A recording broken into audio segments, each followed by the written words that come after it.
당시 자료로는 보기 드물게 천연색 화보입니다.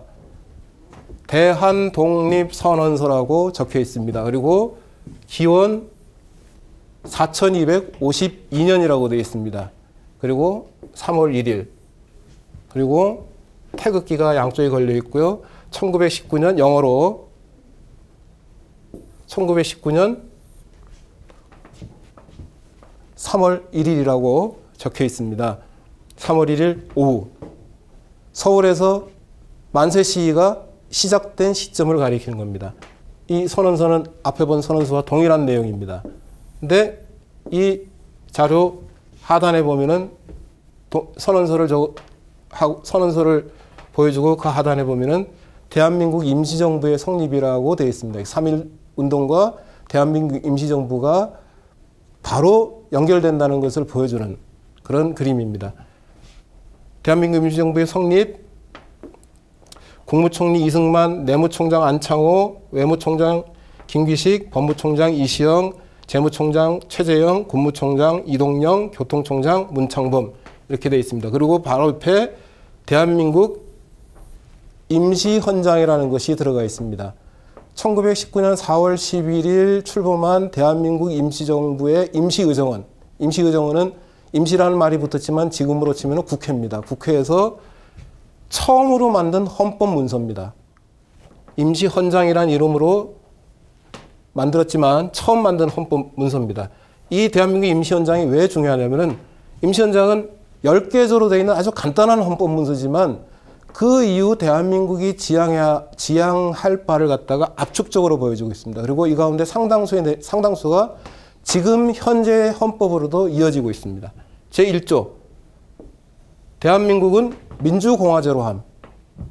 지금 현재 대한민국 헌법 1조와 동일한 내용입니다. 이때부터 대한민국은 민주공화제라는 규정이 들어간 겁니다. 그 다음에 제3조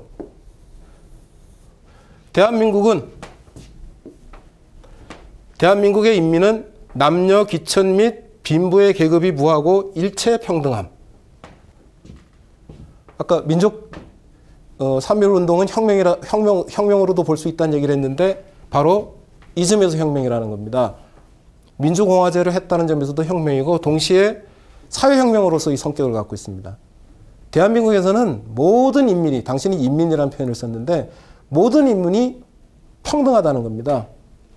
남녀의 차이도 없고 빈부의 차이도 없고 귀천의 차이도 없고 특히 남녀의 평등을 선언한 것은 정말 혁명적입니다. 이 당시 전 세계적으로 봤을 때 남녀 평등을 가장 상징적으로 보여주는 게 여성의 참정권이었는데 우리가 선진 민주주의 국가라고 알고 있는 여러 나라에서도 여성의 평등은 보장되지 않았습니다. 여성에게 참정권이 부여되지 않았습니다.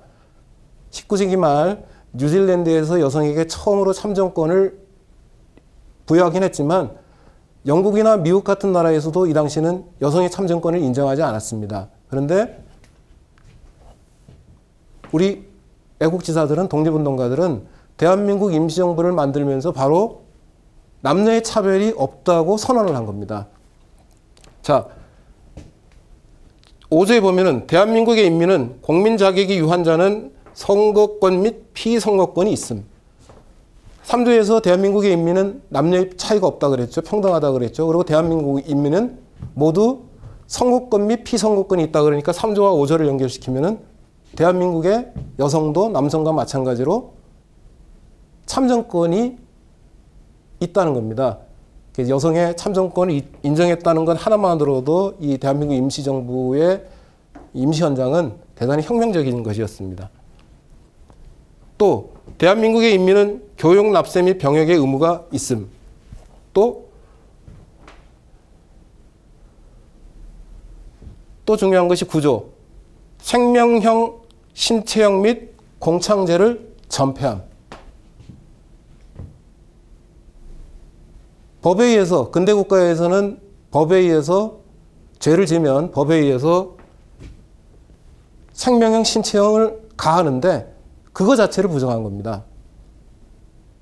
거기다가 공창제를 폐지함. 여성의 몸을 상품화하는 것을 대한민국은 인정하지 않겠다는 거죠. 얼마 안 되는 조항인데도 대단히 중요한 내용을 많이 포함하고 있습니다. 특히 대한민국은 민주공화제로 한 대한민국은 인민의 평등을 보장함이라는 이 조항은 이 대한민국 임시정부 체제에서 이 헌법 문서가 여러 차례 개정이 되는데 단 한 차례도 빠지지 않고 계속 들어갑니다. 그리고 그 정신이 해방 이후 1948년 7월 17일 재헌헌법이 만들어질 때도 개정이 됐고 그 이후 몇 차례의 개헌 과정을 통해서도 이런 정신은 계속 계승이 되고 있습니다. 그런 의미에서 대한민국 임시정부 또는 대한민국 임시정부로 상징되는 독립운동이라는 것이 그 이후 한국 현대사의 흐름을 이해하는 데 굉장히 중요한 의미를 갖고 있다고 얘기할 수 있습니다. 자, 그 다음에 그 옆에는 선서문이라는 게 있습니다. 대한민국 임시정부 이름으로 선서문을 하는 것을 발표합니다. 역시 앞의 내용과 큰 차이가 없다고 생각이 되는데 여기 한 조항만 소개를 하겠습니다. 민족평등, 국가평등 및 인류평등의 대의를 선전함. 아까 기미 독립선언서의 중요한 내용이 단지 우리나라가 독립을 이루겠다는 것뿐만 아니라 더 나아가서는 우리나라의 독립을 통해서 전 세계의 평등을 이루겠다는 그런 이상을 갖고 있다는 말씀드렸는데 역시 대한민국 임시정부에 참여한 애국지사들도 민족평등, 세계평등을 얘기하는 겁니다. 우리가 지금 비록 제국주의 식민통치를 받고 있지만 식민통치에 벗어났다고 해서 다른 나라를 통치하겠느냐? 그게 아니라는 겁니다. 전 세계가 다 평등해야 된다는 그런 이상을 독립운동가들이 갖고 있었음을 이 문서들이 보여줍니다. 그런 의미에서 이 자료는 대단히 중요하다고 할 수 있습니다. 1920년대 임시정부의 대통령을 지내게 되는, 임시정부의 대통령이 아니라 이제 임시정부의 수반을 지내게 되는 그 백암 박은직 선생의 그 한국 독립운동 지열사, 한국 독립운동 혈사라는 자료입니다. 이 자료가 굉장히 중요한 이유는 당시 독립운동가들이 남긴 기록이 별로 없습니다. 왜? 독립운동가들이 기록을 남기면 그거 자체가 일제로부터 핍박을 받는 원인이 되기 때문에 독립운동을 하는 사람들은 기본적으로 기록을 남기지 않습니다. 그래서 지금 우리가 독립운동을 파악할 때, 독립운동을 이해할 때 쓰는 자료는 주로 독립운동을 탄압한 일제 경찰, 검찰, 법원의 자료들입니다. 역설적으로 독립운동가들이 남긴 기록이 없는데 이 박은직 선생은 직접 독립운동의 일선에서 싸웠을 뿐만 아니라 이 책을 쓸 때까지 자신이 직접 체험한 또는 자신이 간접적으로 들은, 간접적으로 안 그런 사실들을 다 모아가지고 한국 독립운동 혈사라는 기록을 남겼습니다. 그래서 1920년대 초반까지 한국 독립운동의 역사가 이 책에 아주 고스란히 잘 담겨 있습니다.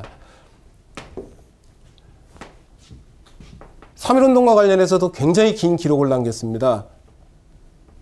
내용이 너무 많기 때문에 몇 가지만 소개를 하면은 3.1운동 당시에 만세 시위에 참여했다가 많은 조선인이 희생이 됐는데 죽거나 다치거나 감옥에 갇혔는데 그 사람들에 대한 정확한 통계가 없습니다. 조선총독부가 그 통계를 공식적으로 좀 감추려고 했기 때문에 정확한 통계가 없는데 박은식 선생은 나름대로 통계를 냈습니다. 총계표라 그래서 3.1운동의 과정을 쭉 쓰고 난 다음에 총계표라 그래가지고 주로 1919년 4월 초까지 자신이 파악한 3.1운동 참가자 또는 3.1운동 당시의 희생자 수를 밝혔습니다. 회집 횟수, 그러니까 만세 시위를 하기 위해서 모인 횟수가 1542회, 회집 인수, 그러니까 시위에 참여한 인원이 202만 명. 그래서 200만 명이 3.1운동에 참여했다는 것이 학계에서는 많이 쓰이고 있습니다. 그 다음에 사망 인수는 7,509명. 피상자 수, 그러니까 부상을 당한 사람 숫자는 15,961명입니다. 그 다음에 피수자 수, 그러니까 감옥에 갇힌 사람들 숫자가 46,000명. 그리고 뭐 교당이 파괴된 숫자, 학교가 파괴된 숫자, 민가가 파괴된 숫자를 쭉 밝히고 있습니다. 그래서 이 한국 독립운동 혈사는 3.1운동과 관련해서 일제 경찰이 아니라 우리 민족 스스로가 남긴 거의 유일한 기록이라는 점에서 중요한 의미를 갖고 있습니다. 그 3.1운동 당시 우리 민족이 얼마나 적극적으로 일제관원에, 일제경찰에 맞서서 싸웠는지, 또 그런 과정에서 얼마나 많은 희생을 당했는지를 쭉 지역별로, 날짜별로 정리를 하고 있는데, 그 가운데 가장 대표적인 사건이 바로 수원, 지금은 화성이죠. 화성 제암리 사건입니다. 이 독립운동 혈서에 보면은 수원 제암리지 학살이라는 제목으로 제암리에서 일어났던 사실을 잘 기록을 하고 있습니다. 거의 역사적 사실에 부합하게 기록을 하고 있습니다. 왜 중위 1명, 일본군 중위 1명이 솔병 일대, 그러니까 사병을 이끌고 와서 그 제암리에 와가지고 사람들을 교회당에 모아서 죽이고 불살랐다. 그 다음에 제암리에 있는 민가를 불살랐다는 기록이 쭉 나와 있습니다. 한국 독립운동 혈사에 보면 수원 제암리뿐만 아니라 전국 각지에서 벌어진 만세시, 그리고 전국 각지에서 벌어진 일경에 의한, 일본 헌병에 의한 학살 사건이 낱낱이 기록되어 있습니다. 그 다음에 또 한국 독립운동 혈사가 중요한 것은 1919년 이후 만주에서 급격하게 고양된 무장투쟁의 역사를 잘 기록하고 있다는 겁니다. 자, 1919년 3월 만세 시위가 결국은 4월 이후에 소강 상태에 빠집니다. 3.1운동은 결과적으로 보면 실패로 끝납니다. 그렇게 많은 사람들이 참여해서 만세를 외쳤지만은 독립을 이루는 데는 성공하지 못했습니다. 오히려 일제로부터 많은 탄압을 받습니다. 근데 3.1운동을 통해서 각성한 젊은 사람들은 새로운 형태의 독립운동을 모색을 합니다. 그 가운데 상당수가 만주로 가서 총을 들고 직접 일제와 맞서 싸우려고 합니다. 1919년 이후에 만주에서 무장투쟁, 독립전쟁이 고조가 됩니다. 일제경찰의 기록에 의하면은 1919년 한 해만 1,700건의 국내 진공작전이 있었다 그럽니다. 독립군 부대가 소규모의 인원을 국내로 파견해서 친일파를 처단하고 주재소를 습격하고 그 다음에 친일 부호로부터 군자금을 모금하는 활동을 벌였는데 그 횟수가 무려 1,700회라는 겁니다. 그러면은 하루에 평균 4번 내지 5번의 독립군 국내 진공작전이 있었다는 얘기입니다. 그만큼 만주를 중심으로 해서 무장투쟁이 고조되고 있었는데 그 무장투쟁의 역사를 한국 독립운동 혈사는 그야말로 피로 써내려갔습니다. 제29장 제목은 아의군 사전사첩지 기공 이렇게 되어 있습니다. 의군이라는 것은 독립군 부대를 가리킵니다. 우리 독립군 부대가 4번 싸워서 4번 다 큰 승리를 거뒀다. 바로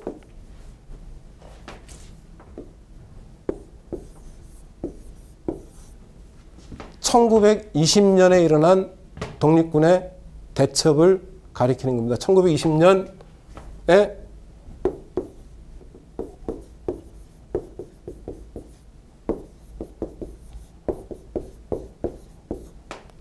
봉오동 전투와 청산리 전투가 일어났죠. 봉오동 전투와 청산리 전투에서 우리 독립군이 일본군에 맞서서 대승을 거둡니다. 1919년에 이 만주를 중심으로 해서 무장투쟁이 고조되니까 일본군이 이 독립군을 토벌하기 위해서 대규모의 작전을 벌입니다.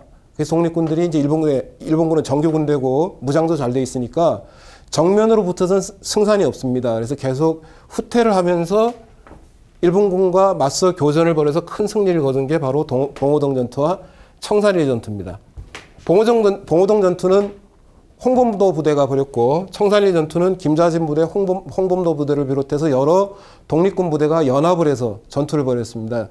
지금까지 일반적으로는 청산리 전투는 김자진 부대가 벌였다 이렇게 알려져 있지만 사실은 자료를 들여다보면은 청산리 전투는 김자진 부대, 홍범도 부대, 기타 여러 부대가 연합을 해서 벌인 전투였습니다. 이 자료에 보면은 그런 사실이 적혀 있습니다. 홍범도라는 이름이 나오죠. 그 다음에 김자진이라는 이름도 나옵니다. 이런 독립군 부대들이 만주의 전역에서 일본군과 맞서서 계속 승리를 거뒀다는 사실을 독립운동 혈사는 기록을 하고 있습니다. 자, 1920년대 중반에 봉오동 전투에서 독립군 부대가 일본군에 맞서서 큰 승리를 거둡니다. 그러니까 일본군이 깜짝 놀랍니다. 이거 그대로 놔둬서는 안 되겠다. 독립군의 뿌리를 완전히 뽑아버려야겠다고 작정을 합니다. 자, 독립군 부대가 활동을 하기 위해서는 무기도 필요하고 동시에 필요한 게 군인입니다. 군인을 보충할 수 있는 방법은 물론 국내에서 새로 만주로 망명하는 사람들도 있지만 그 이전에 만주에 와서 농사를 짓고 있던 사람들로부터 계속 군인들을 보충을 해야 됩니다. 그래서 이 일본군이 뭐 뱀을 잡으려면은 뿌리부터 제거해야 된다는 식으로 독립군 부대를 배출하는 근간이 되는 조선인들의 생활 공동체를 파괴하는 작전을 벌입니다. 그래서 1920년 말에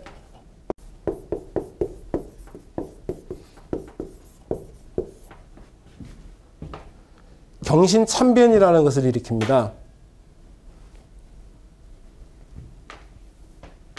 독립운동 혈사에는 경신참변에 대한 기록이 또 낱낱이 기록되어 있습니다. 제30장 외적이 우리의 양민을 학살했다. 우리의 양민을 학살하는 대참화를 일으켰다는 제목으로 경신참변을 갖다가 기록을 하고 있습니다. 보면은 표에 혼춘현 지방의 금당촌의 피살인 수가 10명이고 전전촌의 피살인 수가 5명이고 쭉 이 부락마다 조선 사람들이 얼마나 희생을 당했는지를 기록을 하고 있습니다. 이 경신참변과 관련해서는 역시 공식적으로는 희생자가 어느 정도인지 밝혀져 있지 않습니다. 굉장히 많은 사람들이 죽었다는 것만은 확실합니다. 대체로 보면 당시 만주에 거주하고 있던 조선 사람들 가운데 특히 이 경신참변은 조선 사람들이 많이 살고 있는 간도 지방을 중심으로 해서 벌어졌는데요. 간도에 살고 있는 조선 사람들 가운데 한 10% 정도는 학살된 것으로 지금 학계에서는 추정을 하고 있습니다. 굉장히 많은 사람들이 단지 조선 사람이라는 이유만으로 일본군으로부터 학살이 됐습니다. 사실은 일본군이 이렇게 민간인을 학살하는 것은 1900년대 국내 의병운동 당시에도 있었던 일이고요. 그 다음에 3.1운동 당시에서도 민간인을 학살했고 경신참변에서도 민간인을 학살했고 그 여파가 계속 이어지면서 일제가 침략전쟁을 벌이는 곳곳에서 이런 민간인 학살을 벌였습니다. 그래서 학계에서는 지금 그것을 아시안 홀로코스트란 말로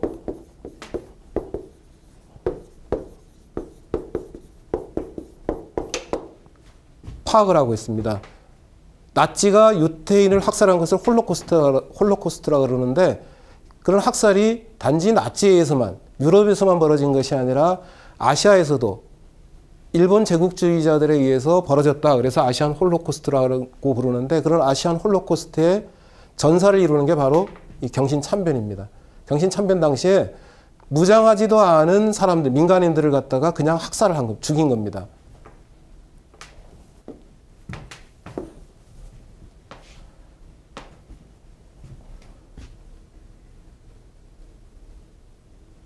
역시 그런 기록이 계속 이어지고 있습니다. 제31장은 제목이 서양신문이 한일전쟁 그리고 일본군이 저지른 죄악에 대해서 평론을 했다. 이렇게 돼서 서양의 언론에 이 독립군의 전적과 그 다음에 경신참변 때 입은 조선 사람들의 희생이 어떻게 보도되고 있는지를 쭉 정리를 해놨습니다.